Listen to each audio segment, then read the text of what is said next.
आज हम लोग चर्चा करेंगे हिंदी के प्रसिद्ध नाटककार श्री जगदीश चंद्र माथुर और उनका सुप्रसिद्ध एकांकी रीढ़ की हड्डी।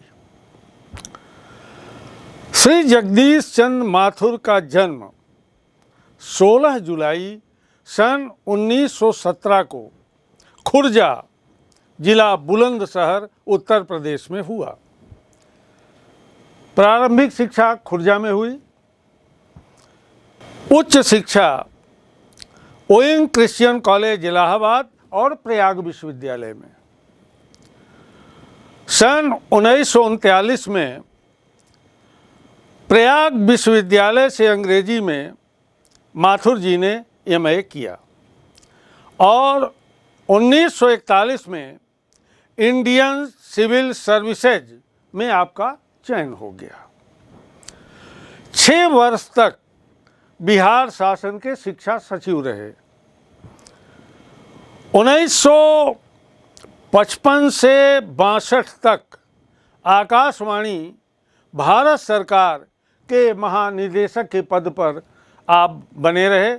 आपने उस पद को बड़ी निष्ठा, लगन और ईमानदारी के साथ निभाया।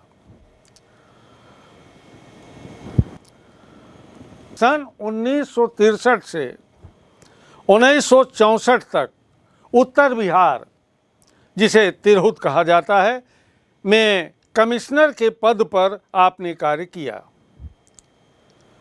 और इसके बाद आप हार्वर्ड विश्वविद्यालय अमेरिका में विजिटिंग प्रोफेसर के रूप में, विजिटिंग फेलो के रूप में नियुक्त होकर विदेश चले गए। वहाँ से लौटने के बाद 19 दिसंबर 1971 ईस्वी को भारत सरकार के हिंदी सलाहकार के रूप में कार्य किया। इन सरकारी नौकरियों में रहते हुए भी भारतीय इतिहास और संस्कृति को वर्तमान संदर्भ में व्याख्यायित करने का कार्य चलता रहा। आपने बड़ी सूझबूझ और लगन के साथ भारतीय इतिहास और संस्कृति को वर्तमान संदर्भ में नए ढंग से आपने उसे व्याख्यायित किया। हिंदी संसार को विपुल नाट्य साहित्य प्रदान कर 14 मई सन 1978 को आप पंचतत्व में विलीन हो गए। आपके लेखन का शुभारंभ विद्यार्थी जीवन से ही हो गया था। जब आप विद्यालयीन शिक्षा में थे तब से ही आपका लिखना और रंगमंचों पर नाटकों के पात्र के रूप में अपनी प्रस्तुति देना, अभिनय करना आपने प्रारंभ कर दिया था। आपको नाट्य परंपरा के सक्रिय सूत्रधार के रूप में जाना जाता है।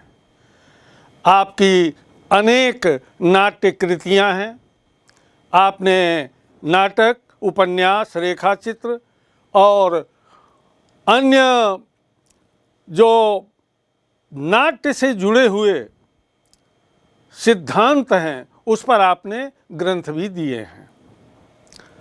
नाटकों में भोर का तारा, कोणार्क, ओ मेरे सपने, शारदिया, जिन्होंने जीना जाना, पहला राजा, ये आपकी प्रशंसनीय नाट्य कृतियाँ हैं, नाटक संकलन है। उपन्यास के क्षेत्र में भी आपने कीर्तिमान स्थापित किया है, जैसे यादों का पहाड़, आधा पुल, मुट्ठी भर कांकर, कभी न छोड़े खेत।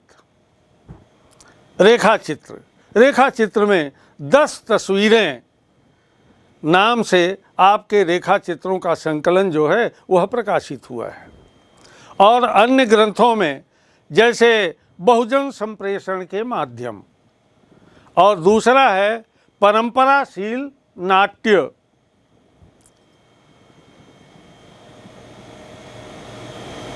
इस तरह से आपको, आपकी सेवाओं को देखते हुए अनेक अलंकरण आपको प्राप्त हुए हैं बिहार सरकार से, हिंदी संस्थान से और उत्तर प्रदेश संस्थान से आपको अनेक अलंकरण मिले हैं, प्राप्त हुए हैं। आपके पाठ्यक्रम में संकलित रीढ़ की हड्डी एकांकी को समझने के पूर्व जान लेना आवश्यक है कि एकांकी नाटक है क्या, इसकी क्या विशेषताएं हैं, इसकी अवधारणा क्या है। तो बच्चों, एकांकी जो है गद्य की अन्य विधाओं के समान हिंदी साहित्य में एकांकी नाटक के प्रणयन का जो शुभारंभ है वो भारतेंदु युग से हुआ। साहित्य की तमाम विधाएं, एकांकी नाटक एक अंक वाला नाटक होता है और नाटक जो होता है उसमें अनेक अंक होते हैं। इसमें केवल एक ही अंक में संपूर्ण नाटक समाप्त हो जाता है, परंतु नाटक के एक अंक को एकांकी नहीं कहा जा सकता, क्योंकि वो नाटक जो है वह महाकाव्य की तरह पूरे जीवन का विस्तार के साथ उसमें वर्णन रहता है, उसमें नाट्य प्रस्तुति होती है। लेकिन एकांकी में किसी एक घटना विशेष का चित्रांकन किया जाता है। एकांकी नाटक गद्य काव्य की एक स्वतंत्र विधा है। इसमें एक ही घटना होती है और वह घटना नाटकीय कौशल से कौतूहल का संयमन करती हुई चरम सीमा पर पहुंचती है। सुप्रसिद्ध नाटककार सेठ गोविंद दास का मत है कि एक ही विचार पर एकांकी नाटक की रचना हो सकती है। विचार के विकास के लिए संघर्ष अनिवार्य है। उस संघर्ष के पूरे नाटक में कई पहलू दिखाए जा सकते हैं, किंतु एकांकी में एक ही पहलू होता है। वास्तव में एकांकी की आत्मा उसकी संक्षिप्तता होती है। जितना छोटा एकांकी होगा, और एक और सबसे बड़ी बात है इसमें कि नाटक में जैसे अंक होते हैं, फिर अंकों में अनेक दृश्य होते हैं, इसी प्रकार से एकांकी में भी एक घटना एक अंक, लेकिन उसमें दृश्य अलग अलग हो सकते हैं। एकांकी मूलतः मानव जीवन के मर्म का उद्घाटन करने वाली विधा है। मनोरंजन मात्र जो है एकांकी का गुण नहीं है कि वो केवल आप एकांकी के माध्यम से मनोरंजन करें, उसे हम फिर प्रहसन कहने लगेंगे, वह एकांकी नहीं रह जाता। तो मनोरंजन मात्र एकांकी का उद्देश्य नहीं होता। एकांकी एक ऐसी संक्षिप्त नाट्य रचना है जिसमें गिने चुने पात्रों के माध्यम से कोई विशिष्ट जीवन का जो सत्य है वह तीव्रता के साथ अभिव्यक्त होता है। नाटक की तरह उसमें व्यापक मानव जीवन नहीं, अपितु मनुष्य के जीवन अथवा चरित्र का कोई एक ही प्रसंग अथवा पहलू चित्रित किया जाता है। अब एकांकी नाटक के तत्व क्या क्या हैं? भारतीय आचार्यों ने नाटक के 3 तत्वों को स्वीकारा है। पहला है कथावस्तु, दूसरा है नायक या पात्र, और तीसरा है रस। यूरोपीय विद्वानों ने नाटक के 6 तत्वों को स्वीकार किया है। पहला है कथावस्तु, दूसरा है पात्र, तीसरा है कथोपकथन, और चौथा है देश काल वातावरण, और 5वां है शैली, और 6वां है उद्देश्य। कथावस्तु तत्व तो दोनों ने समान रूप से माना है, इसे स्वीकार किया है। नायक के अंतर्गत पात्र एवं संवाद वाले तत्व आ जाते हैं। देश काल संकलन त्रय, शैली व उद्देश्य रस के अवयव हैं। एकांकी में नाटकीयता, कथानक में कौतूहल, जिज्ञासा का होना परमावश्यक है। एकांकी में अगर नाटकीयता नहीं है, अभिनेता नहीं है। अगर वो अभिनय नहीं किया जा सकता तो उसे हम एकांकी नाटक नहीं कहेंगे। और जो कथानक है वो कौतूहल से भरा होना चाहिए, एक जिज्ञासा हो कि इसके बाद अब क्या होने वाला है, इसके बाद क्या होने वाला है। यथार्थवाद की रक्षा के लिए सहज स्वाभाविक चित्रण हो। यथार्थवाद की रक्षा के लिए सहज स्वाभाविक चित्रण परमावश्यक है। साथ ही आदर्श की ओर संकेत भी हो, क्योंकि यही जो यथार्थवाद है, जो आदर्श है, यही हमें अपने उद्देश्य पर ले जाता है। एकांकी स्वाभाविकता और जीवन निकटता बनाए रखने के लिए कला पक्ष में संकलन त्रय माने स्थान, समय और कार्य का पालन पूरी कड़ाई के साथ होना चाहिए। अब एकांकी का जो विकास है, वास्तव में गद्य की तमाम विधाएं भारतेंद्र युग से ही प्रारंभ होती हैं। तो एकांकी के विकास में पहला जो है यह है भारतेंदु युग। ये सन 1870 से 1905 तक। इसमें प्रमुख जो एकांकीकार हैं, एक तो स्वयं भारतेंदु हरिश्चंद्र, राधा चरण गोस्वामी, किशोरी लाल, बद्री नारायण चौधरी और प्रताप नारायण मिश्र आदि। द्विवेदी युग आता है। अब द्विवेदी युग जो है 1905 से 1924 तक चलता है। द्विवेदी युग से अभिप्राय आचार्य महावीर प्रसाद द्विवेदी से है। इसमें रूप नारायण पांडे, सुदर्शन पांडे, वेचन शर्मा उग्र आदि रचनाकारों ने अनेक एकांकियों की रचना की है। इसके बाद आता है प्रसाद युग। प्रसाद युग का जो समय है यह 1925 से 1968 तक चलता है। इसमें स्वयं जयशंकर प्रसाद, जैसे इनका बहुत प्रसिद्ध है एक घूंट एकांकी, और गोविंद वल्लभ पंत, डॉक्टर राम कुमार वर्मा आदि ने एकांकी पर कलम चलाकर हिंदी साहित्य के भंडार को भरने का प्रणम्य प्रयास किया है। अब आता है वर्तमान काल।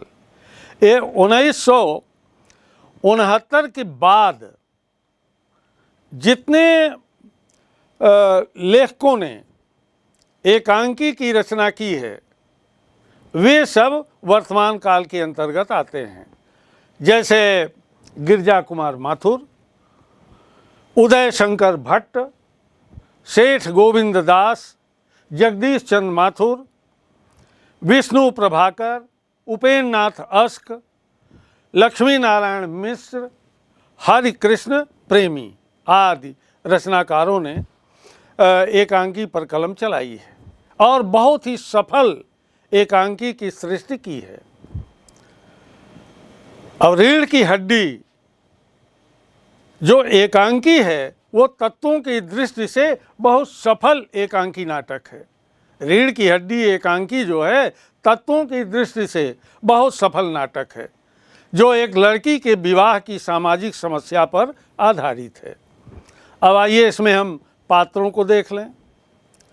इसमें मुख्यतः 6 पात्र हैं। एक तो उमा लड़की जो इस एकांकी नाटक की नायिका है, राम स्वरूप ये लड़की के पिता है, और प्रेमा ये लड़की की माता है, रतन राम स्वरूप का नौकर है, और 5वां पात्र आता है शंकर जो लड़का है, और गोपाल प्रसाद ये लड़के के पिता है। एकांकी को हम अगर संक्षेप में देखें तो रीढ़ की हड्डी की नायिका उमा है। उमा विवाह के योग्य हो गई है, वह स्नातक है, पढ़ी लिखी है। उसके विवाह का प्रस्ताव लेकर शंकर के पिता गोपाल प्रसाद जी जो हैं उमा के घर आते हैं। उमा के पिता रामस्वरूप और उनकी माता प्रेमा सब मिलकर वर यानी शंकर, उसके पिता गोपाल प्रसाद का शानदार आतिथ्य सत्कार करते हैं। बहुत ही सम्मान के साथ उनकी खातिरदारी होती है। और बात चलते चलते वास्तव में जो राम स्वरूप जी हैं, लड़की के पिता, इन्होंने बच्ची को ज़्यादा पढ़ा दिया था। तो उस समय बीए पास करना मतलब उसी स्तर का बच्चा होना चाहिए, वर भी होना चाहिए। लेकिन अच्छा लड़का न मिलने से वो थोड़ा परेशान थे। परिणाम स्वरूप उनको गोपाल प्रसाद जी का लड़का दिखाई दिया शंकर, तो इन्होंने विवाह करने की सोच ली। इन्होंने विवाह करने के लिए सोचा, और जब ये लोग उनके घर पहुँचे तो राम स्वरूप जी और प्रेमा जी ने बहुत सम्मान के साथ उनको बैठाया, उनकी खातिरदारी की। चूँकि ये जो बीए पास लड़की और उसका विवाह उसके माता पिता के लिए बहुत बड़ी समस्या होती है। आज ऐसी स्थिति नहीं रह गई है। योग्य वर अधिक दहेज मांगता है। मैं उस समय की बात कर रहा हूँ। आखिर वह बाबू गोपाल प्रसाद के लड़के शंकर के साथ उमा का विवाह तय करते हैं। गोपाल प्रसाद जी वकील हैं। उनका लड़का जो शंकर है वो चरित्रहीन है, संस्कारहीन है। वह कई बार फेल हो चुका है। पिता पुत्र की शादी के नाम पर सौदेबाजी करना चाहते। उमा के पिता रिश्ता को निश्चित करने के विचार से अपनी बीए पास लड़की को मैट्रिक पास बताते हैं। वहाँ झूठ बोलते हैं। अगर बीए पास बताएंगे तो ये और हमसे दहेज मांगेंगे और सौदेबाजी करेंगे, और अगर लड़का बीए नहीं है तो ये कह देंगे कि हमारा लड़का जो है इतना पढ़ा लिखा नहीं है, हम ये शादी नहीं करेंगे। तो उमा के जो पिता हैं वे बताते हैं कि हमारी लड़की मात्र मैट्रिक पास है। इधर उधर की बातें होने के बाद लड़के के पिता गोपाल प्रसाद लड़की के पिता राम स्वरूप से कहते हैं, अब बिजनेस की बात हो जाए। अब ये जो बिजनेस है, तो राम स्वरूप जी इस बिजनेस शब्द से चौंक उठते हैं, क्योंकि वह विवाह को बिजनेस नहीं मानते और दो आत्माओं का मिलन मानते हैं। अब विवाह एक संस्कार है, व्यापार नहीं। इधर नाश्ता खत्म होने के बाद उमा जो है पान की तस्तरी हाथ में लिए आती है। ये परंपरा बहुत पहले से चली आ रही है कि जब कन्या को देखने के लिए लोग आते हैं तो लड़कियां या तो चाय की प्लेट लेके आती हैं, ट्रे लेके आती हैं, या तो पान लेके आती हैं। तो उमा भी पान की तस्तरी हाथ में ले करके और आ जाती है। उसकी नाक पर लगा हुआ चश्मा देखकर पिता पुत्र दोनों चौंक उठते हैं। चूँकि उमा के नाक पर चश्मा लगा हुआ था, कम दिखाई देता था, तो उसने चश्मा पहन लिया था। ये बहुत एक कॉमन या साधारण बात है, बहुत बड़ी बात नहीं है। गोपाल प्रसाद कहते हैं, इसे कुछ गाना बजाना आता है। उमा सितार उठा करके और मीरा का भजन गाती है, मेरे तो गिरधर गोपाल और दूसरों न कोई। वो गाना शुरू करती है, परंतु शंकर को पहचान कर रुक जाती है। उमा जो है भजन गाते गाते शंकर को पहचान लेती है। उमा शंकर की चरित्रहीनता से पूर्ण परिचित है। शंकर के पिता उमा से और भी प्रश्न पूछते हैं, तुम पेंटिंग वेंटिंग कुछ जानती हो? सीना पिरोना, ये जो सिलाई बुनाई है तुम्हें आती है? इस तरह के प्रश्न जो हैं शंकर के पिता जो हैं करते हैं। क्या तुमने कुछ इनाम विनाम भी जीते हैं? इस तरह उसकी परीक्षा लेते हैं। परीक्षा का ढंग ऐसा था कि जैसे कोई भेड़ बकरियां खरीद रहा हो और उसके पहले जांच पड़ताल मोल भाव करता है। जैसे कुर्सी मेज जब हम लेने जाते हैं, यह किस लकड़ी की मेज है, किस लकड़ी की कुर्सी है, सारी चीज़ें उसको खूब जांच पड़ताल लेते हैं। इससे उमा के आत्मसम्मान को चोट लगती है। उमा भेड़ बकरियों की तरह बेजुबान नहीं है। उमा भेड़ बकरियों की तरह बेजुबान नहीं है, वह पढ़ी लिखी है। उसने अपना स्वतंत्र व्यक्तित्व बना लिया है। वह शंकर के पिता को ऐसा उत्तर देती है कि वर पक्ष खिसियाकर रह जाता है। शंकर की चरित्रहीनता का उदाहरण देती हुई कहती है, अपने लड़के से पूछिए, अपने लड़के से पूछिए कि अभी पिछली फरवरी में ये लड़कियों के हॉस्टल के इर्द गिर्द क्यों घूम रहे थे और वहाँ से क्यों भगाए गए। गोपाल प्रसाद पूछते हैं, क्या तुम कॉलेज में पढ़ी हो? उमा बहुत स्वाभिमान के साथ उत्तर देती है, जी हाँ, मैं कॉलेज में पढ़ी हूँ। मैंने बीए पास किया है, कोई पाप नहीं किया। आपके पुत्र की तरह ताक झांक कर कायरता नहीं दिखाई। मुझे अपनी इज्जत और अपनी मान मर्यादा का ख्याल है, लेकिन अपने साहबजादे से पूछिए, ये किस तरह नौकरानी के पैर पकड़कर अपना मुंह छिपाकर लड़कियों के हॉस्टल से भागे थे। जब शंकर के पिता इतना सुनते हैं तो कहते हैं, भाई अब हम लोग जाना चाहेंगे, आपने मुझे मेरी बेइज्जती कराने के लिए यहाँ बुलाया था। तब उमा कहती है, जाइए जाइए, लेकिन घर जाकर जरा यह तो पता लगाइए कि आपके लाडले बेटे की रीढ़ की हड्डी है भी या नहीं है। गुस्से से गोपाल प्रसाद अपने बेटे को लेकर चले जाते हैं। उमा पहले हंसती है, फिर रोने लगती है। हंसती है उनकी स्थिति देखकर और रोती है अपने पिता और माँ की स्थिति को देखकर कि इतना पढ़ाने लिखाने के बाद भी हमारे माता पिता कितने निरीह हो गए हैं।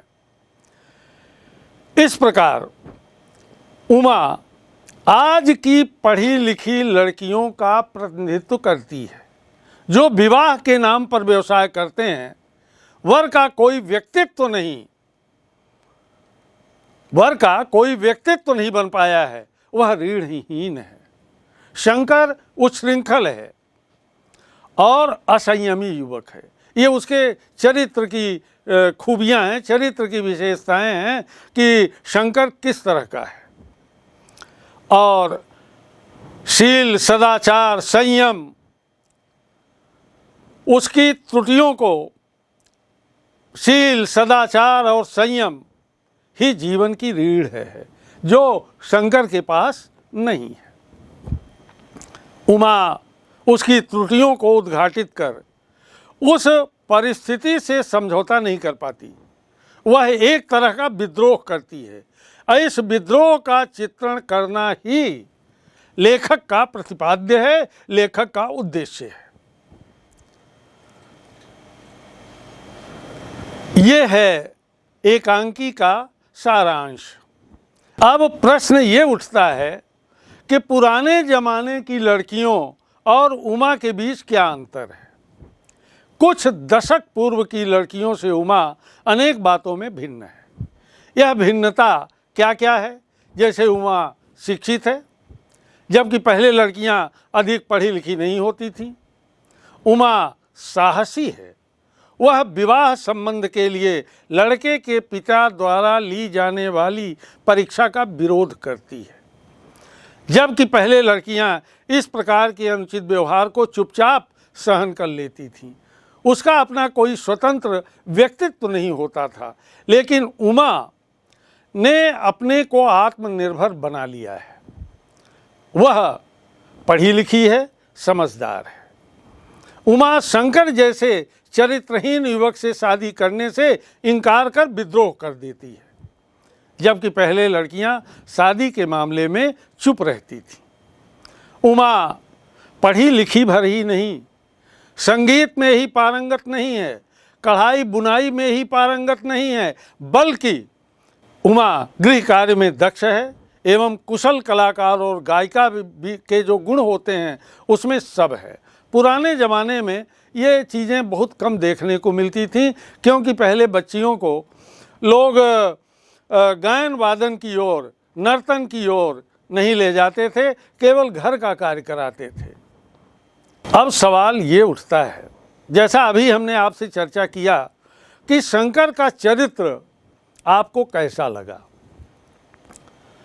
शंकर का कोई व्यक्तित्व तो नहीं बन पाया है, वह रीढ़हीन है। शंकर उच्छृंखल और असंयमी युवक है। शील, सदाचार और संयम ही जीवन की रीढ़ है, जो शंकर के पास नहीं है। उमा उसकी त्रुटियों को उद्घाटित कर परिस्थितियों से समझौता नहीं कर पाती। वह एक तरफ से विद्रोह करती है और इस विद्रोह का चित्रण ही इस एकांकी का उद्देश्य है। अब अगला प्रश्न ये बनता है, लड़के वालों के लौटने के बाद उमा की जो हंसी है वह सिसकियों में क्यों तब्दील हो गई। उमा ने अपनी बातों को कहकर मन में खुशी जाहिर किया और उनकी स्थिति देख करके वह प्रसन्न हुई, हर्ष का अनुभव किया।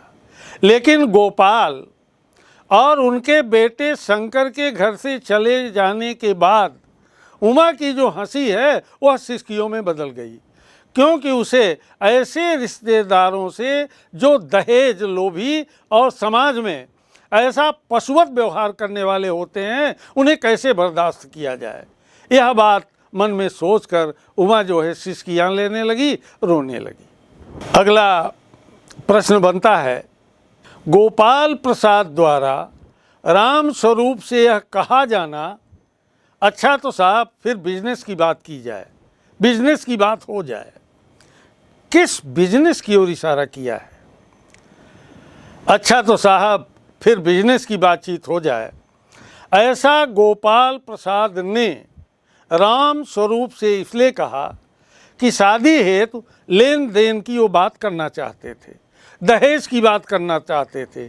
दहेज प्रथा की ओर उनका इशारा था।